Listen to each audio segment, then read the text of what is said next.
All right, what's going on, gents? Welcome to For the Infantry. Today we're going to be discussing sidearms in the infantry, their practical uses, and why and when we would wear them. What's going on, guys? We already hit the overview. We already hit our skit, just demonstrating a capability that the pistol has in the infantry. We're just going to skip straight to why this video is important and why we think the pistol does have a place in the infantry. But a key note here is running a pistol in the infantry is different than running it in SOF. We see a lot of guys that are issued a pistol and they immediately tailor their kit around to what they see like SWAT guys running, SOF guys, or just special operations guys running. And from what we've seen is they leave out key components and details about their kit that's really important. And one of those is your primary weapon system is always going to be your rifle. Your secondary that could potentially be your primary is grenades.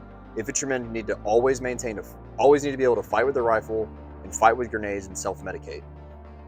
And what we see is guys, when they're issued a pistol, they kind of lose a little bit of that either on the rifle side or grenade side. So we'll get into a brief overview of the history of pistols in the infantry, the practical uses of them today, and then how I personally implement this into my kit on a day-to-day basis. So a brief overview of pistols in the infantry, like a history going back to like World War I era. Pistols were issued to officers because their primary role was to not fight themselves, but fight their units. So like their platoons, like their company-sized elements. That pistol was there as like a self-defense tool that they could use. And sometimes even like in some militaries, a pistol is used to shoot deserters. That's something that I've seen and I've heard before. So that's also pretty interesting. But yeah, officers are issued pistols. Typically, if they needed a rifle, there were plenty of rifles laying on the ground to grab if they needed it. So they ran pistols, and it wasn't typically given to your average guy. What we've also seen is cavalry units back in those days when they were still on horseback. Rifles, especially the muzzle loaders, were too cumbersome to actually use while they were mounted.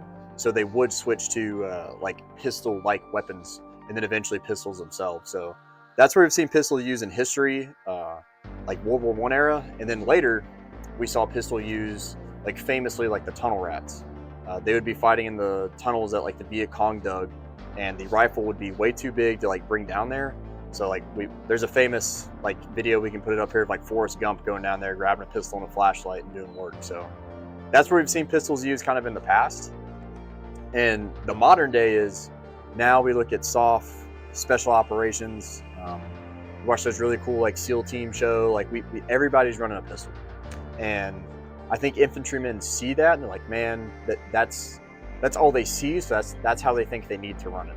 And again, the point of this video is to show you that it does have a place, but you shouldn't be tailoring your whole kit around like those two pistol mags and that pistol itself. All right, so the modern practical uses for a pistol is a CQB, a mount environment, where your rifle, especially you guys know that M27, that suppressor is basically a musket. Heavy.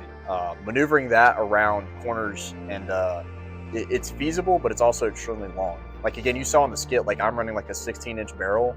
That with the 8-inch suppressor on it is incredibly long, and a pistol does have a place where clearing those corners, those tight spaces. There was an interview I saw with an Israeli Defense Force guy where he said that he typically switches to his pistol to clear bathrooms in like small closets. So it definitely has a place within like CQB mount. And also, as me and my compadre over here have seen, in a mounted environment, a lot of dudes run pistols because of just how tight those spaces are. Same concept as a mount or CQB environment, but you're stationary in that vehicle. Most of the time you're not able to move. So it's kind of the same concept as guys used to run like MP5s. Like in the movie Fury, that dude was running a grease gun. Yeah. Just something shorter. Something small, maneuverable. That way you can still defend yourself if worst case scenario your vehicle's getting overrun. Right. So that's where we also see pistols used. And it's not even like a armored mounted environment. It could just be like, you know, JLTVs, Humvees, the UTVs. It could be an environment like that where you're just in and out of them all the time. The third like modern use we see of pistols, and I've seen this just go back and forth. Some gunners, some units don't like this idea, and then some do. But regardless, we've seen it. So machine gunners, or like back in the day, saw gunners, some of them would run a pistol especially those line machine gunners where they're not usually on the 50 cal or Mark 19. They only rock their 240. They're also running a pistol, and that's in the same concept of like it's a self-defense tool that you can use while you're trying to get your gun back up. Because probably a bunch of you guys watching this video have probably been in that scenario before, especially going to advanced schools where, you know, you're rocking your M4, your M27, and then you're rocking the 240, wishing you had an M18 instead of the M4 or M27. So yeah, that's another use we see for them. And then on top of that, we're just seeing guys just run them more often. And I think that most of the reasoning for that is it's just an extra weapon. Like, simply put, your primary weapon goes down. Now we just have more guys that can use a weapon to maybe fight to another one, or to just use that to acquire like a new weapon. So, you know, your M27 runs dry, cool. You now can use your pistol to fight to that next piece of cover, just in case. Maybe grab another M27, or maybe even grab a weapon from the guy you just took out. Now you can then rock into the primary. Even if it's for suppression. I mean, yeah. All right. Again, we're not talking about like a 500-meter shot, but in something relatable, it would make sense. Exactly. It's not it's a tool that guys can use to then acquire another primary, if that scenario comes up. And it's not something that should be taken out on every mission. Like, if you're doing... And not everybody has it. Yeah, not everybody has it, and it's not something that should be taken on every mission. Me personally, because I'm still around a mounted environment, I do rock my pistol a lot, but I also do like a lot of stalking, a lot of low crawling, and I run my pistol, and I have never felt like it got in the way and inhibited me from doing my job, especially because of the quick detach. So like these Safariland pistols, let me just grab it real quick. These Safariland pistols allow you to just quickly detach it from your belt.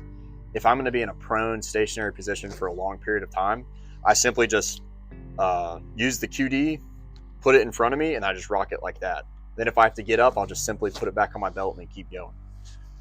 So it really doesn't get in the way. Guys talk about the weight, like it weighs like nothing, and then especially if you're only rocking 1 to 2 pistol mags, it's not too bad. But again, the main point of this video is to show you guys that it's feasible, but you should not be basing your whole kit around it. So if it's ever a situation where you're like, man, should I put a pistol mag here or a frag pouch? Right. You should probably be putting a frag pouch there. Those pistol mag pouches should be going in places where it's almost like dead space, and I'll show you guys later on my kit. So yeah, we'll go ahead and get into like my implementation of how I run a pistol on a daily basis, show you guys some tips and tricks. Maybe you guys find it useful. Maybe it's just something you guys never thought of. And if you guys have anything that you know of that I'm not doing or that other people could do, please leave it in the comments and let everyone know. We're just trying to help each other out, man. Yep. All right, so how I said earlier about making sure that those pistol mags are in dead space on your kit. Here we have the Shaw Usurper belt. I don't typically run a belt very often, but this is where I keep my like primary extra magazine for my pistol. So I have my rifle mag here because that's the very first thing I want to be able to grab. If for some reason I'm running dry on all like 10 of my magazines, so I don't have this and that then frees up space to access this pistol. So if I'm going to be reloading my pistol, this magazine is then acceptable or accessible because I've already ran dry on this one. I can then just whip it out and then get to work there.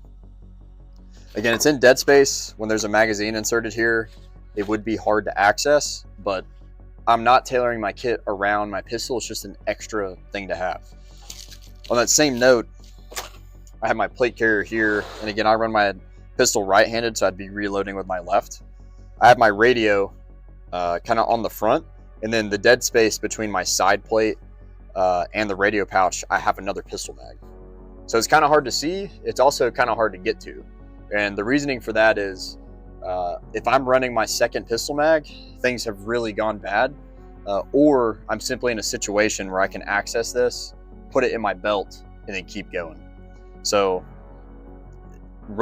figuring out your kit and being able to put these pistol mags in dead space is a great idea. That way you can prioritize that space for frag grenades or rifle mags or smokes, anything like that. Cool. So the next thing I'll hit is kind of how I run my pistol itself. This is the very first thing that I put on when I'm putting my gear on. So it's wrapped around my inner belt and it sits underneath my outer belt. And on here, this is the Shaw, what is it, the drop leg? Something like that. And it allows me to wear this without my belt on. And then if I want to run my belt, simply unclip it. I do have a little bit of dead space on my belt to free up where I would put my pistol, so it doesn't affect my draw all the way. So, and again, this isn't like the perfect setup for a pistol, because when I go to draw this, if there's something in this pouch, it does get in the way a little bit. And then also I have a GP pouch and a tourniquet right here. So when I draw, I do have to lean over a little bit. But again, my gear is not centered around my pistol. It's not something I primarily work with as an infantryman all the time. Maybe if I was constantly doing CQB or maybe on a SWAT team, I would slick this side down so it'd be easier to draw, but that's just simply not the case. So I can still draw my pistol effectively. I can do the thing.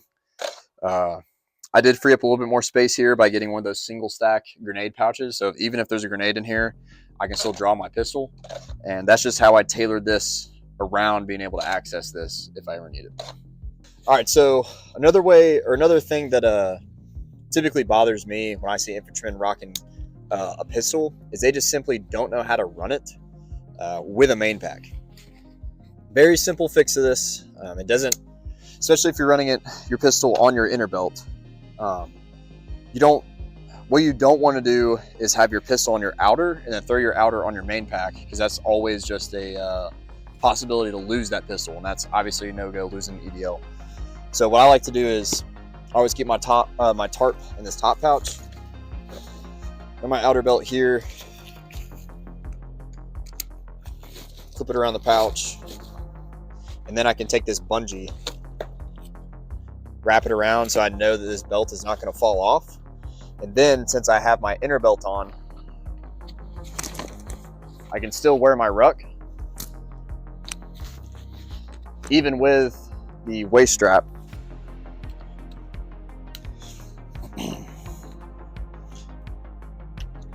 And then it's just simply not going to get in the way.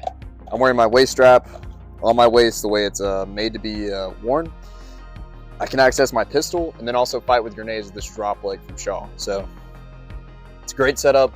It makes a lot of sense. And when I'm doing the long movements, I barely ever notice it. Cool.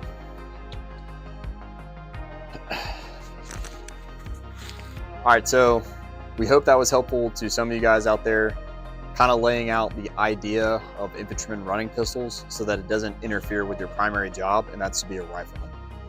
We hope that there's maybe one tip or trick that you guys could take away from this, or at least the concept of employing a pistol as an infantryman. So that's all we got for you guys. We appreciate you guys watching the videos. Please let us know in the comments if there's anything that we could do better, or you guys have any other ideas for us. Appreciate it.